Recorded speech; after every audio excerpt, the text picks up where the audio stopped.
We are joined by Republican Senator from Tennessee and member of the Senate Armed Services and Commerce Committees, Marsha Blackburn. Senator, thanks for spending a few minutes with us on this Saturday.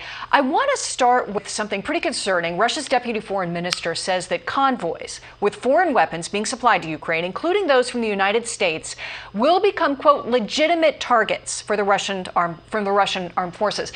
Now, it's not clear exactly precisely what Russia means by that, if they plan to target the deliveries wherever they're coming in, near the border, across the border, or if this is kind of a warning that convoys in general could potentially be targeted as part of Russian propaganda, perhaps going after a convoy when it really has other things in it. Your thoughts on that latest from the Russian representatives?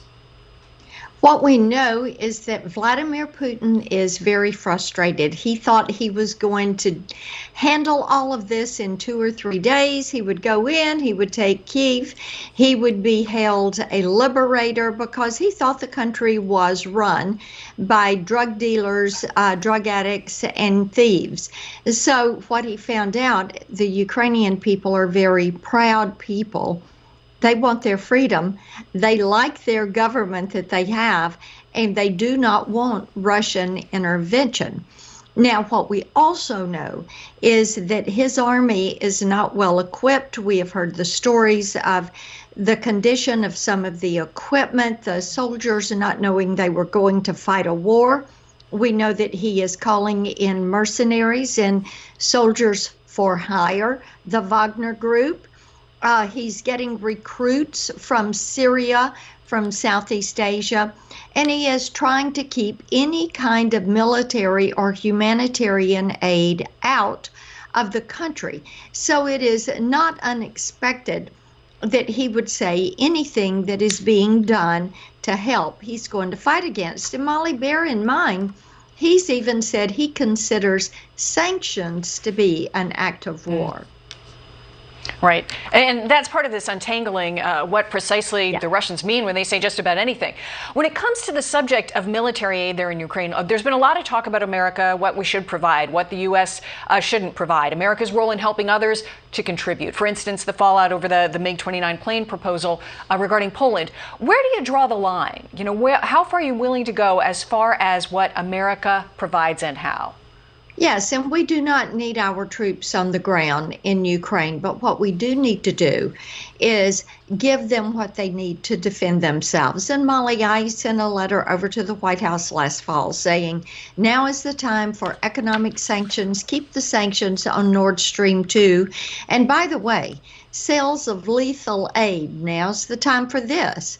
It is also the time for a coordinated message so that our NATO partners know we are going to stand with Ukraine, and they should also. Bear in mind, this came so closely last fall.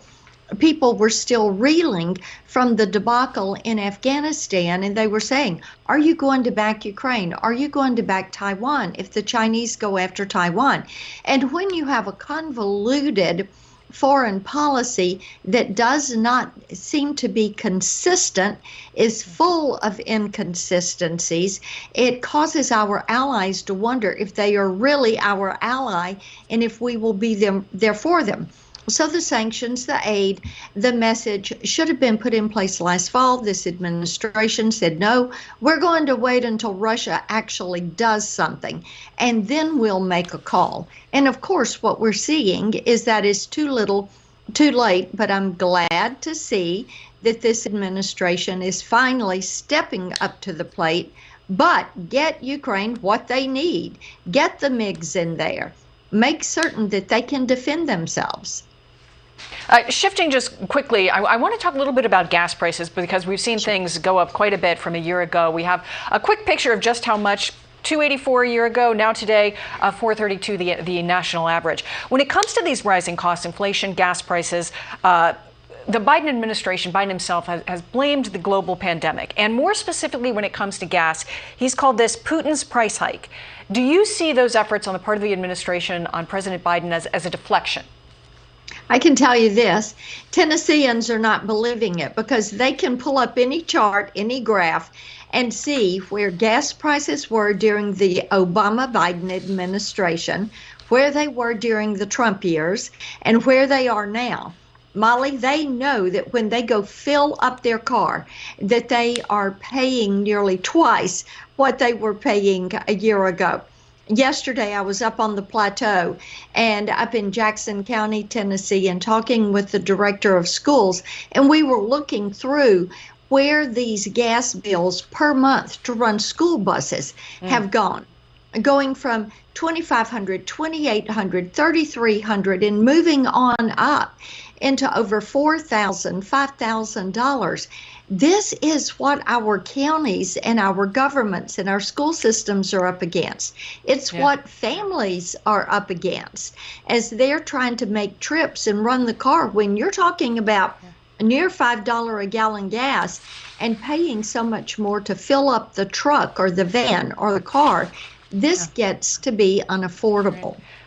Senator Blackburn, thank you so much for joining us. We really appreciated talking about those kitchen table issues as well.